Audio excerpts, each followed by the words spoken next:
욥기서 1장을 통하여서 고난과 신앙이라고 하는 주제로 말씀을 같이 상고하려고 합니다. 오늘 말씀의 제목이 고난과 신앙입니다. 우리 중에 고난 당하지 않는 사람 손 들어가면 아무도 없을 거예요. 크고 작은 고난이 우리에게는 언제나 있습니다. 그래서 그 고난의 문제를 잘 보지 못하면 신앙생활하는데 일평생 힘들어집니다. 왜 나만 겪는 고난이냐고 그렇게 생각할 수가 있기 때문이죠. 일주일 전입니다. 10월 1일 밤 10시에 경에 관광도시 네바다주에 있는 라스베가스에서 스티븐 패덕의 무차별 총격으로 59명이 죽었고 527명이 중경상을 당한 사고가 있었습니다. 생각지도 못한 참사죠. 죽고 다친 사람들 중에 정말 어이없는 사람들 많이 있을 거예요.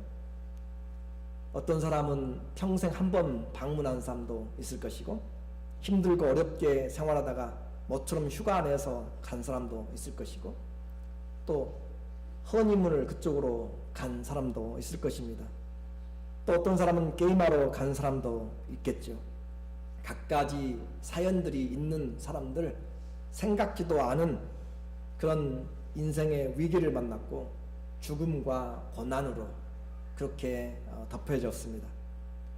요즘은 어디인들 안전한 데가 있습니까? 또 특별히 테러 단체들은 모이는 공공장소를 공공연하게 테러의 장소로 삼겠다라고 그렇게 공언을 하고 있는 그런 시대에 우리가 살아가고 있습니다. 그래서 이런 시대, 또 허리케인 하비로 또 얼마로 인하여서 수백만 명이 정신적인 또 물질적인 또 인적인 피해를 우리가 가까이서 입은 것이죠. 인생의 고난은 모두에게 힘든 시간과 아픔을 우리에게 경험하게 합니다. 우리 가까이 있는 지체들 중에서도 개인이 당하고 경험하고 있는 많은 위기와 또 고난의 현장들이 있습니다. 매일매일 다르게 변화되는 우리의 육체에 고통당하는 사람들, 또 거할 처소가 없고 또 하루의 생활고를 고민하는 사람들, 또 쉴 틈이 없이 움직여도 삶은 변화되지 않고 점점 강팍해지고 또 삶이 힘겨워지는 그런 가정과 형편들을 보게 됩니다. 인생은 수고와 슬픔, 고난으로 엮어지고 있는 것이죠. 또 거기에 우리 그리스도인들은 신앙인으로서 당하고 또 겪어내야 될 어려움들도 맞이합니다. 성도들은 어떻게 이런 고난들을 이해하고 또 견뎌내야 되는 것인지 오늘 모든 사람의 예를 들 수가 없어서 성경의 고난의 사람으로 우리에게 등장하고 있는 욥의 고난을 통하여서 고난과 신앙의 관계를 오늘 잘 정립하시기를 주의 이름으로 축원합니다. 아멘.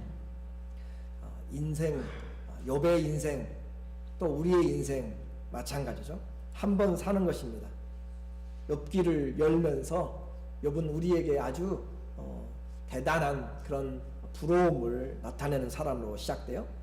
성경은 아주 멋진 또 모범적인 그런 가정을 우리에게 소개합니다. 모두가 이와 같이 되었으면 좋겠고 그런 가정의 축복이 나타나고 있죠.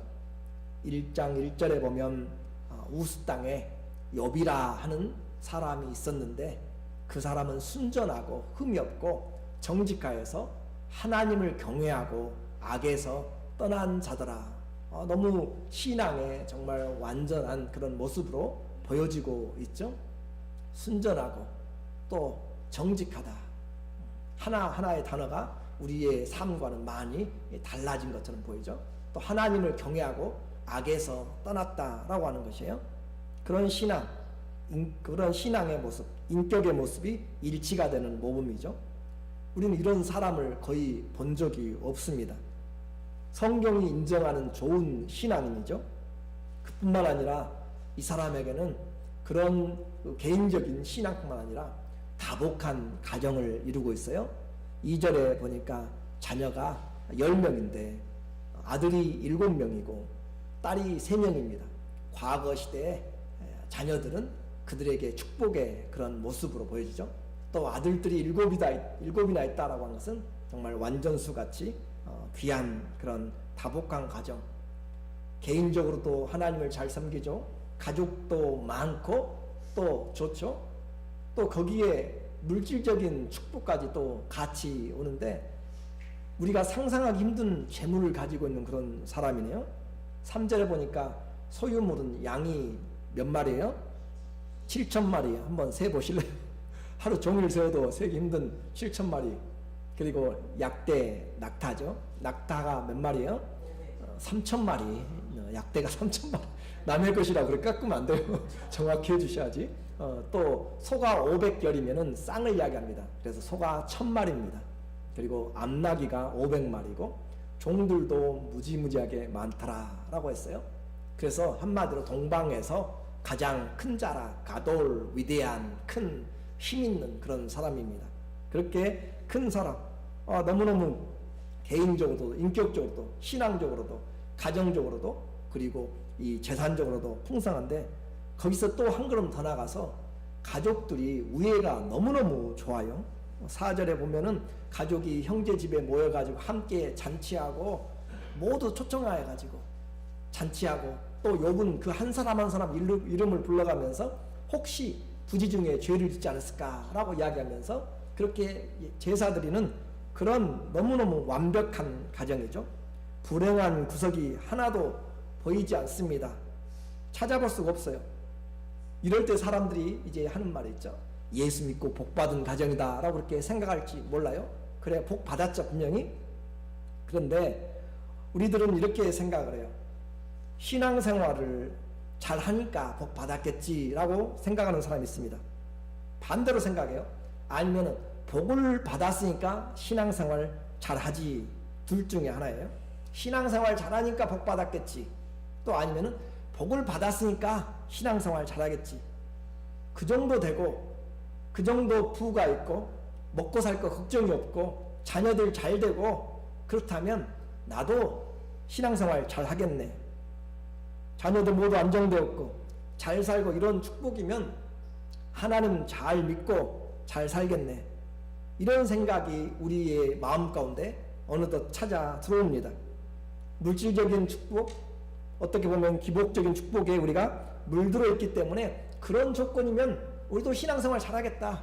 먹고 살 거 걱정이 없고 정말 자녀들 평안하고 모든 것이 다 좋은데 무엇이 걱정이냐? 신앙생활 열심히 하겠다 라고 생각할지 모르는 거죠. 그러나 분명히 확인을 해보아야 될 필요가 있습니다.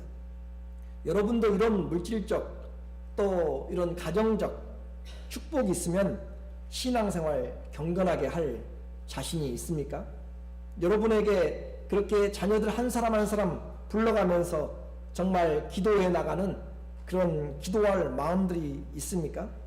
또 악을 미워하는 신실한 부자, 여러분 그렇게 살 자신이 있습니까? 시간 있고 건강하고 돈 있으면 여러분 무엇을 하러 가겠어요? 여러분이 경건하게 그런 신앙으로 악에서 떠난 부자로서 그런 경건의 모습으로 여러분이 살아갈 자신 있냐라고 하는 것이죠. 또 여러분에게 부족한 것이 없어요. 그럴 때 좋은 인격으로 훌륭한 인격으로 여러분이 살아가고 있습니까? 이렇게 물어보면 그 문제는 좀 심각해지는 거죠. 부자가 됐다고 내가 자녀가 잘 된다고 모든 것이 부족함이 없다라고 해가지고 내가 이 욥처럼 정직하고 흠이 없게 하나님 앞에서 신실하게 경외하면서 살아가는가 라고 하는 이 신앙의 문제는 분명히 우리에게 도전적으로 다가오게 되는 것이죠. 그래서 부족한 것이 없기에 하나님이 보시기에 자랑할 만한 성도, 그런 성도로 신앙생활을 자신 있는가 묻고 있습니다. 지금 우리 주위에 아니면 여러분 중에서도 특별한 걱정과 근심이 없는 사람들 있을 거예요. 신앙생활 잘하고 계십니까? 아니면 그런 사람들 우리 중에 없을지 몰라도 다른 사람들, 잘 나가는 것 같은 사람들 신앙생활 잘하는 것처럼 그렇게 하고 있는 것 보고 계십니까? 한 발 물러서서 그 사람들은 너무 많이 가졌으니까 너무 다르니까 놔두고 오늘 내게 그런 축복들 놔두고 당장 필요한 기도 제목들, 정말 이 질병, 힘들고 어려운 지긋지긋한 질병에서 치료가 됐으면 좋겠습니다. 또 정말 날마다 오는 사람 한 사람 한 사람 때문에 내가 힘들고 어려운 그런 가게 좀 수많이 많이 와가지고 가게가 번창됐으면 좋겠고, 자녀들이 잘 안 풀려요, 꼬여요. 그 자녀가 잘 됐으면 좋겠습니다. 아니 내게 좀 일이 바빠가지고 좀 시간이 좀 있었으면 좋겠고, 내가 너무 힘들어서 돈이 좀 있었으면 좋겠는데, 그런 어떻게 보면 우리의 가장 절실한 그런 한 가지가 응답되면 여러분 신앙생활 잘 하시겠다라고 그렇게 다짐하고 있지 않습니까? 그러세요. 제발 그렇게 하나라도 여러분에게 응답이 되면 신앙생활 잘 하시면 좋겠습니다. 그러나 기억해야 될 것은요, 고난 뒤에 또 다른 고난이 있습니다. 한 가지 산을 넘으면 또 산이 있는 것이 우리 인생의 여정입니다. 그래서 내가 이것이 잘 되면 신앙생활 잘하겠다, 이 사건만 해결되면, 이 일만 처리되면 신앙생활 잘하겠다라고 생각하는 것은 우리는 하나님에 대한 그 신앙을 잘못 이해하고 있기 때문에 그렇습니다. 이제 좀 이 욥이 우리에게 성경을 통해서 이야기하려고 하는 메시지를 좀 이해할 수가 있을 것입니다. 하나님이 이와 같이 축복을 해줬으니까 욥이 잘 신앙생활했다라고 생각하는 그런 생각은 이제 조금 내려놓을 수가 있을 것 같아요. 반면에 바꿔서 이런 축복이 없으면 신앙생활 못하는가 한번 물어보고 싶습니다. 기도 응답이 안 돼요. 내가 바라던 일도 안 풀려요. 있던 것도 빼앗기고 사라져요. 몸도 병들어요.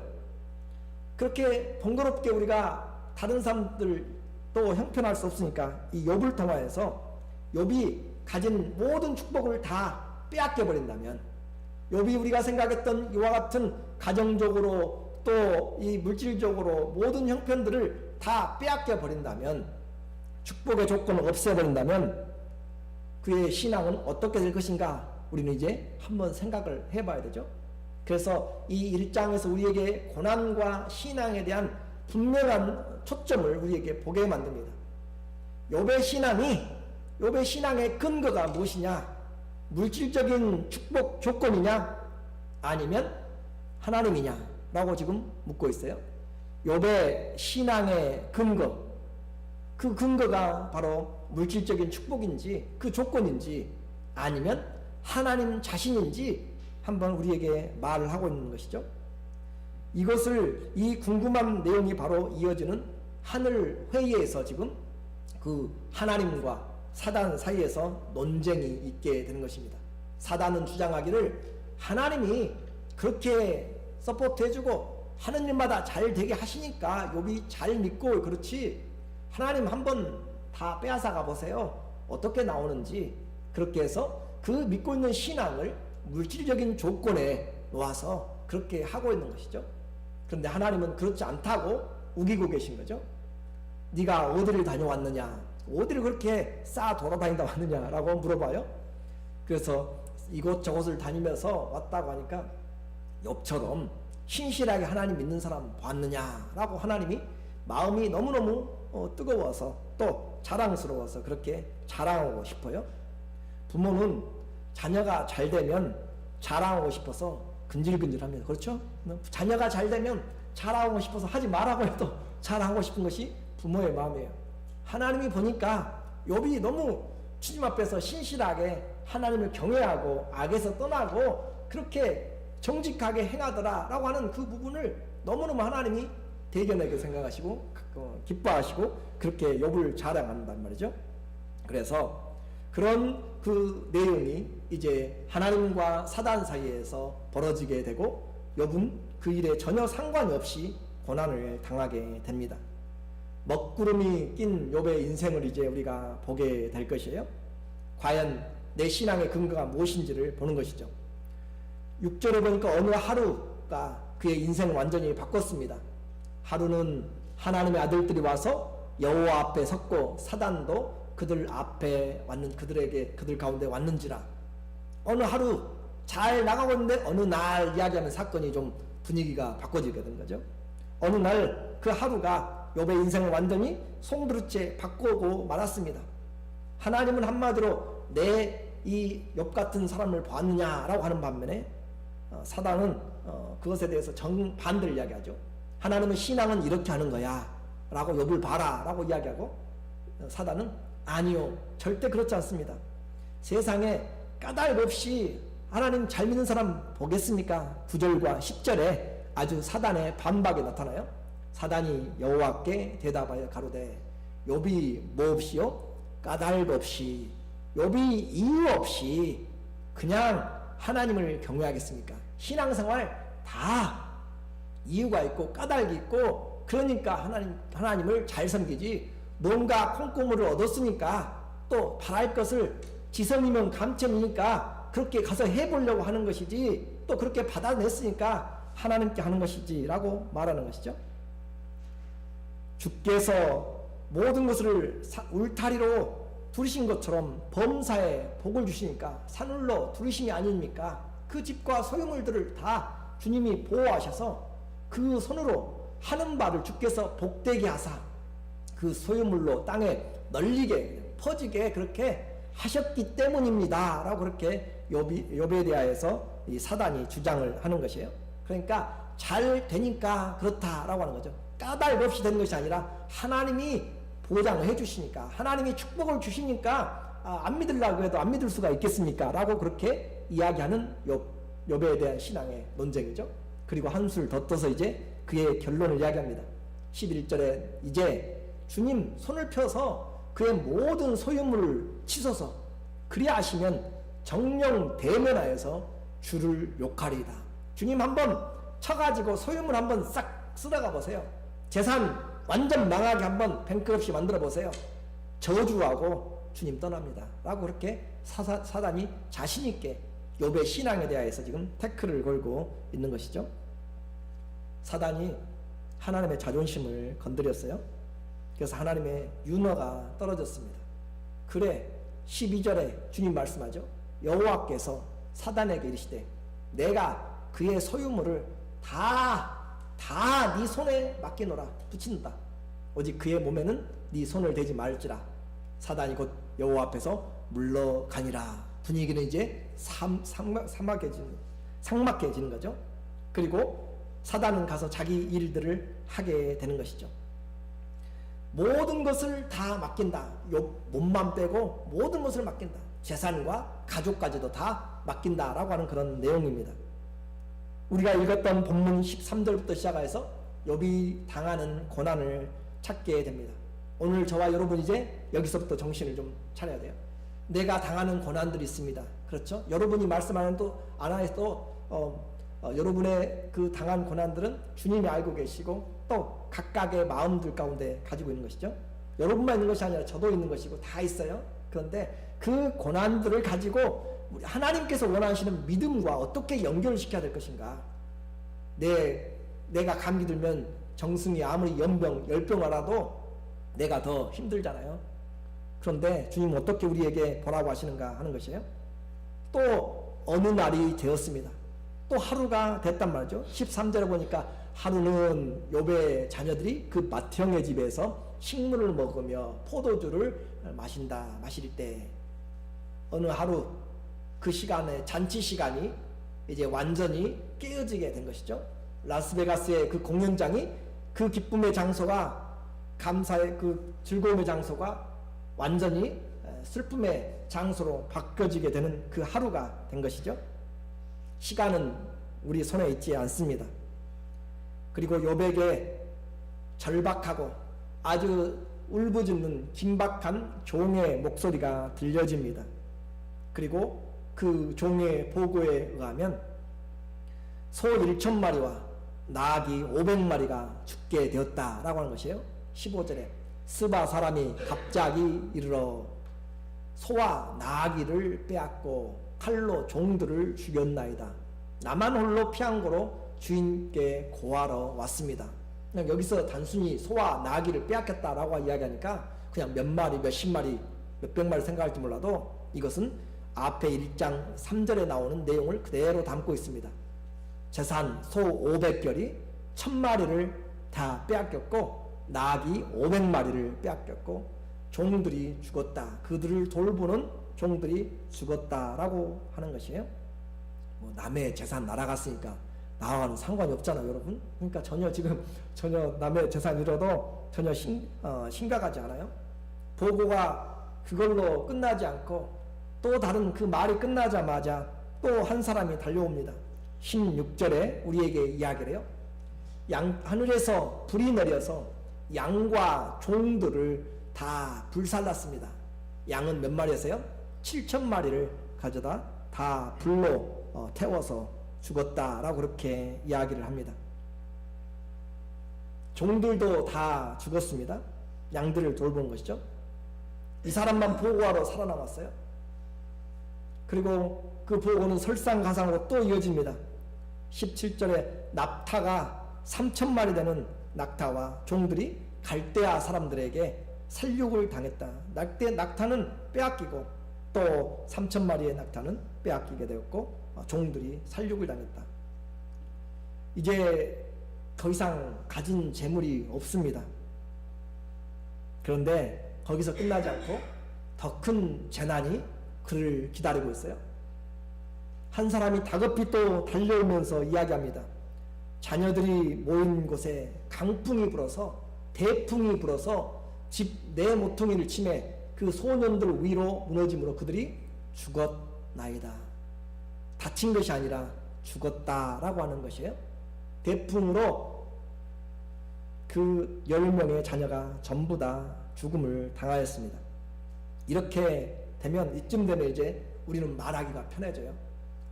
욥이 가진 것 다 날아갔잖아요. 다 날아갔으면 가진 조건 다 사라졌으니까 욥의 믿음이 있겠냐고 우리는 한번 생각해 볼 수가 있어요. 그가 가진 모든 조건들 다 사라졌습니다. 재산뿐만 아니라 자녀들까지 다 사라진 그런 축복의 조건에서 욥의 믿음의 근거가 과연 무엇인가? 그것을 우리는 오늘 본문이 말씀해요. 신앙이 별것 아니다. 하나님 계시면 그럴 수 있겠어? 하나님에 대한 온갖 넋두리와 불평이 쏟아지고도 남을 것이죠. 여러분 어떻게 하겠어요? 사단은 이것을 증명하려고 했죠. 하나님, 욥의 믿음 별것 아니에요. 욥은 이제까지 쇼한 것이죠. 다 주니까 믿음 있는 것처럼 그렇게 주님이 모든 만사를 잘되게 하시니까 경건하게 악을 미워한 것이죠. 가진 것 한번 다 빼앗아가 버리고 가진 것 한번 다 쓸어가 보세요. 본성이 나와요. 뻔한 신앙 아니에요? 세상 것 축복 많이 받으면 믿음 좋다라고 생각하는 기복적인 신앙으로 지금 살고 있는 것, 그것 아닌가요? 바닥에 신앙이 나옵니다. 그렇게 지금 사단의 그런 마을이 적용이 되고 있는 상황이죠. 이와 같이 욥이 다 빼앗겼다고 이야기하니까 그래도 우리는 너무 이 시대에 험한 인생을 많이 살아가지고 나하고는 전혀 상관이 없어요. 잠도 오지요. 이건 들어도 전혀 나와는 상관이 없지요. 그런 세상을 우리가 지금 그만큼 우리의 마음이 되어 있다라고 하는 것이죠. 오늘날 우리에게 적용을 해볼까요? 오늘날 우리에게 적용해 보면 여러분의 사업이 그냥 망했어요. 또 집이 불이 탔네요. 뿐만 아니라 여러분이 은행에 놓는 그 은행 자체가 부도가 나서 건져낼 힘이 없네요. 집에 숨겨놓았던 그 캐시와 스탁들도 불이 남으로써 다 타버렸을 수도 있고요. 뿐만 아니라 멈추지 않고 자녀들이 사고를 당했어요. 몸이 병들게 되는 것. 이런 상황이 내게 되어진다면 여러분 믿음 한번 보세요. 예수님 믿고 사업 망했습니다. 예수님 믿고 집에 불 났어요. 예수님 믿고 은행에 있던 것 다 지금 날렸습니다. 예수님 믿고 자녀 사고 나가지고 죽기도 하고 다치기도 하고 병원 신세가 있어요.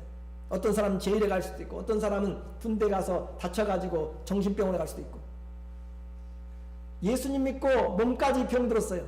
그래도 예수님 믿을래 라고 그렇게 물어보면 여러분 어떻게 생각하실 거예요?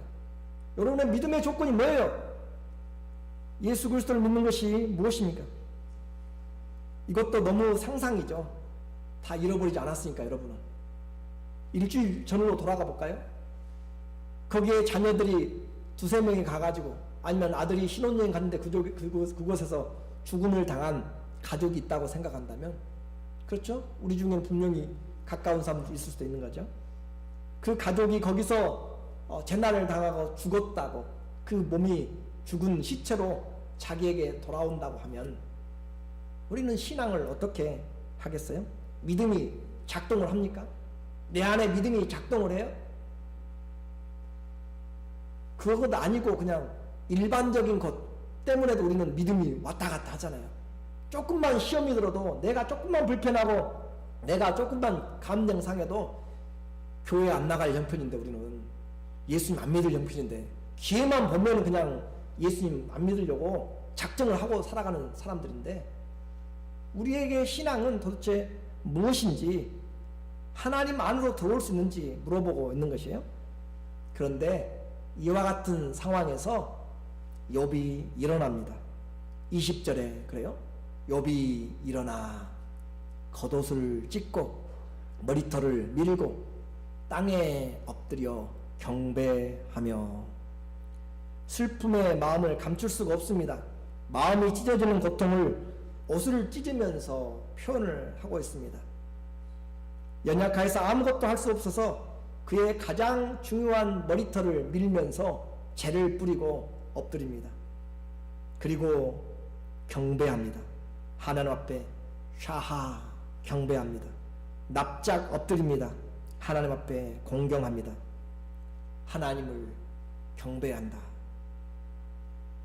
욥의 신앙 고백이 그 모습에서만이 아니라 입술로 이제 고백되어집니다. 21절에 그의 신앙 고백이 나타나게 되는 거죠. 가로되 내가 모태에서 알몸으로 적신으로 핏덩이로 나왔사온즉 또한 적신이 그리로 돌아가올지라. 주신 자도 여호와시요 취하신 자도 여호와시니 여호와 이름이 찬송을 받으실지니이다. 분명히 욥은 우리에게 이야기를 합니다. 그의 신앙이 그 어떤 축복이나 그 어떤 것들도 아니고, 오직 그의 신앙의 조건은, 신앙의 근거는 누구였어요? 오직 하나님이셨습니다. 여러분의 고민을, 여러분의 위기를, 여러분의 지금 당하는 고통을 여기에 놓고 한번 같이 보자고요. 내게 어떤 조건이 잘 되면 내가 하나님을 더 믿을 것 같아요. 이 일만 풀리면. 그러나 그렇지 않다니까요. 하나님을 믿는 것은 조건에 따라서, 형편에 따라서 믿는 것이 아니라 하나님 자신 때문에, 그 하나님 자신을 우리는 신뢰하는 것이고 그분을 신앙하는 것입니다. 모든 것이 주의 것입니다. 벌거벗고 세상에 태어난 몸입니다. 알몸으로 돌아갈 것입니다. 그렇죠? 여호와께서 주신 것 하나님이 가져가셨으니 나는 다만 하나님을 찬양할 것입니다. 이것이 욥의 신앙관이었습니다. 주님이 주신 것 감사, 주님이 주신 것 내가 누린 것 감사, 주님이 취하신 것 감사, 모든 것에서 하나님이 행하신 일을 찬양할 뿐이다. 그러므로 욥의 신앙의 근거는 축복적인 그런 조건이 아니라, 물질적인 조건이 아니라, 기복적인 조건이 아니라 무엇이었다고요? 하나님 자신이었다고요. 여러분 자신 있습니까? 이제 믿음? 여러분의 믿음의 근거가 내가 이것만 잘 되고 내가 이것에서 응답을 받으면, 이 일이 풀어지면 하나님 잘 믿겠다고, 내가 당하는 고난 하나님 어디 계시냐고, 내가 당하는 일 하나님 왜 그러냐고, 내 가족은 왜 이렇게 안 풀리냐고, 그렇게 왜 죽을 위기에 놓였냐고 원망하고 불평하고 그렇게 있지는 않습니까? 오늘 우리는 이 극한 어려움 속에서 말하기를 죄를 짓지 아니하였으며 어리석게 하나님을 원망하지 아니하였다라고 22절에 그렇게 말하고 있어요. 이 모든 일에 욥이 범죄하지 아니하고 하나님을 향하여 어리석게 원망하지 아니하였다. 우리들과는 분명히 다른 것 같죠?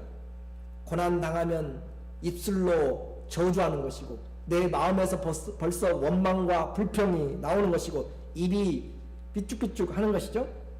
하나님을 향해서 원망하는 것이죠. 그런데 욥은 그렇게 하지 않았습니다. 사단이 완전히 패배가 되었습니다. 사단의 주장이 완전히 무너졌고 하나님의 말씀이 옳았습니다. 여러분에게 주님은 물어보고 있습니다. 신앙생활, 욥의 신앙의 생활은 축복 때문이 아니라 하나님 자신이었습니다. 모든 것을 잃어버리고 생명 같은 자녀들을 모두 잃어 마음은 슬프고 애통하지만 하나님께 경배하고 찬양합니다. 원망하지 않습니다. 이것이 고난 중의 신앙입니다. 고난은 신앙의 시금석입니다. 내 신앙이 진짜냐 가짜냐.